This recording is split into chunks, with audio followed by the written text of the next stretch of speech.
January 25th, evening reading, Exodus 12 and 13. The Passover and the Festival of Unleavened Bread, Exodus 12. The Lord said to Moses and Aaron in Egypt, "This month is to be for you the first month of your year. Tell the whole community of Israel that on the 10th day of this month, each man is to take a lamb for his family, one for each household. If any household is too small for a whole lamb, they must share one with their nearest neighbor, having taken into account the number of people there are. You are to determine the amount of lamb needed in accordance with what each person will eat. The animals you choose must be year-old males without defect. You may take them from the sheep or the goats. Take care of them until the 14th day of the month, when all the members of the community of Israel must slaughter them at twilight. Then they are to take some of the blood and put it on the sides and the tops of the door frames of the houses where they eat the lambs. That same night they are to eat the meat roasted over the fire, along with bitter herbs and bread made without yeast.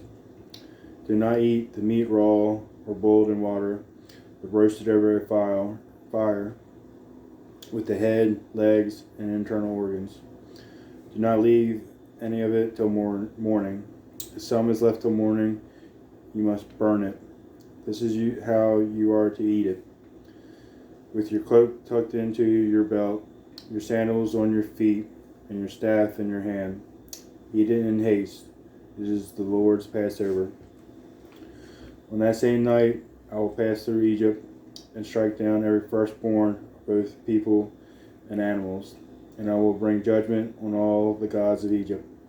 I am the Lord. The blood will be a sign for you on the houses where you are, and when I see the blood, I will pass over you. No destructive plague will touch you when I strike Egypt. This is a day you are to commemorate. For the generations to come, you shall celebrate it as the festival to the Lord, a lasting ordinance. For 7 days you are to eat bread made without yeast. On the first day, remove the yeast from your houses.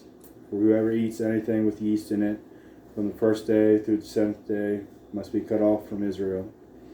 On the first day, hold a sacred assembly, and another one on the 7th day. Do no work at all on these days, except to prepare food for everyone to eat. That is all you may do. Celebrate the festival of unleavened bread, because it was on this very day that I brought your divisions out of Egypt. Celebrate this day as a lasting ordinance for the generations to come. In the first month you are to eat bread without yeast from the evening of the 14th day until the evening of the 21st day. For 7 days no yeast is to be found in your houses. And anyone, whether foreigner or native born, who eats anything with yeast in it must be cut off from the community of Israel. Eat nothing made with yeast. Wherever you live, you must eat unleavened bread. Then Moses summoned all the elders of Israel and said to them, "Go at once and select the animals for your families and slaughter the Passover lamb. Take a bunch of hyssop, dip it in the blood in the basin, put some of the blood on the top and on both sides of the door frame. None of you shall go out of the door of your house until morning, when the Lord goes through the land to strike down the Egyptians. He will see the blood on the top and sides of the door frame and will pass over that doorway, and he will not permit the destroyer to enter your houses or strike you down. Obey these instructions as a lasting ordinance for you and your descendants.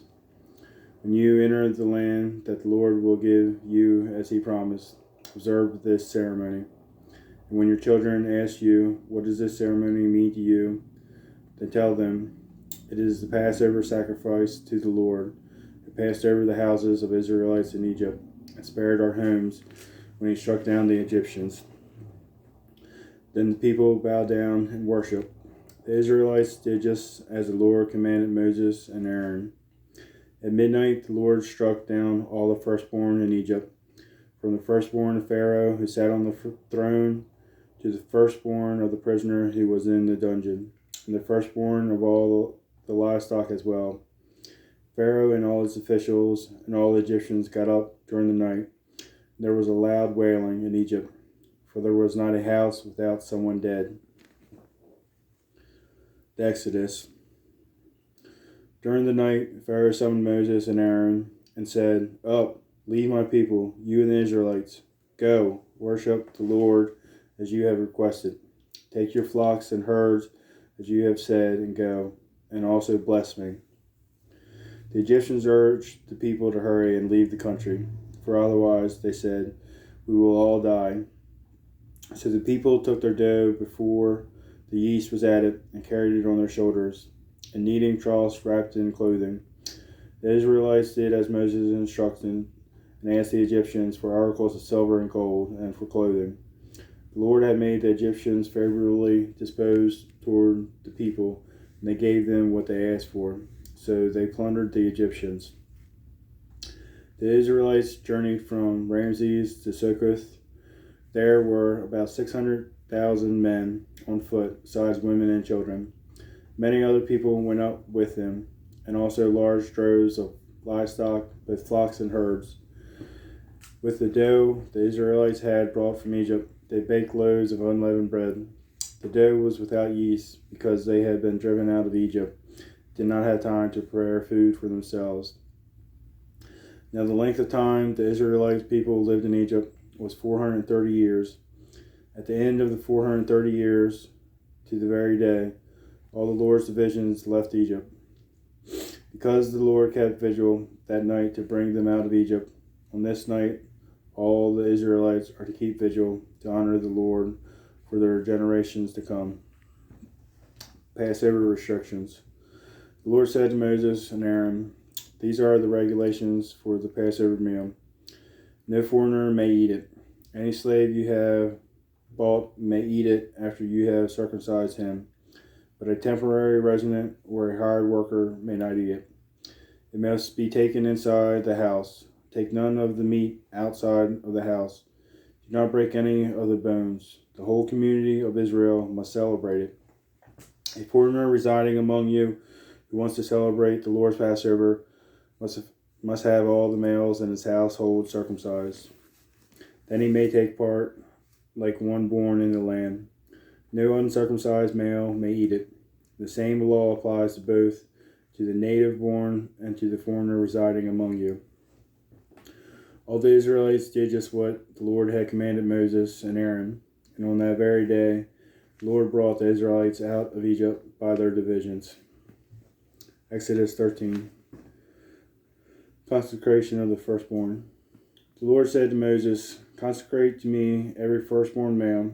The first offspring of every womb among the Israelites belongs to me, whether human or animal."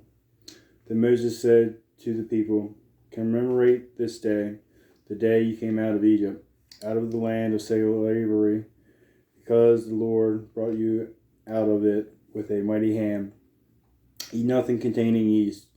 Today, in the month of Aviv, you are leaving, when the Lord brings you into the land of the Canaanites, Hittites, Amorites, Hivites, and Jebusites, the land he swore to your ancestors to give you, a land flowing with milk and honey. You are to observe this ceremony in this month.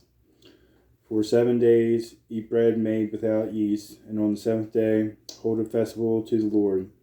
Eat unleavened bread during those 7 days. Nothing with yeast in it is to be seen among you, nor shall any yeast be seen anywhere within your borders. On that day, tell your son, I do this because of what the Lord did for me when I came out of Egypt. This observance will be for you like a sign on your hand and a reminder on your forehead that this law of the Lord is to be on your lips. For the Lord brought you out of Egypt with his mighty hand.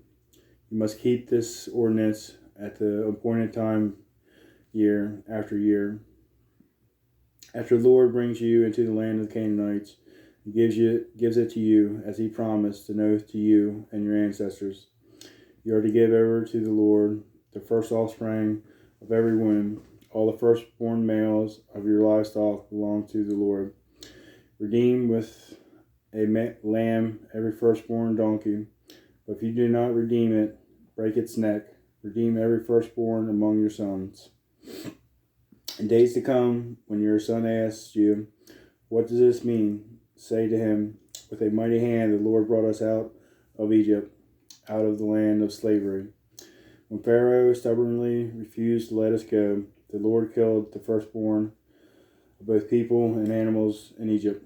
This is why I sacrifice to the Lord the first male offspring of every womb and redeem each of my firstborn sons. And it will be like a sign on your hand and a symbol on your forehead that the Lord brought us out of Egypt with his mighty hand." Crossing the sea. When Pharaoh let the people go, God did not lead them on the road through the Philistine country, though that was shorter. For God said, if they face war, they might change their minds and return to Egypt. So God led the people round by the desert road toward the Red Sea. The Israelites went up out of Egypt, ready for battle. Moses took the bones of Joseph with him, because Joseph had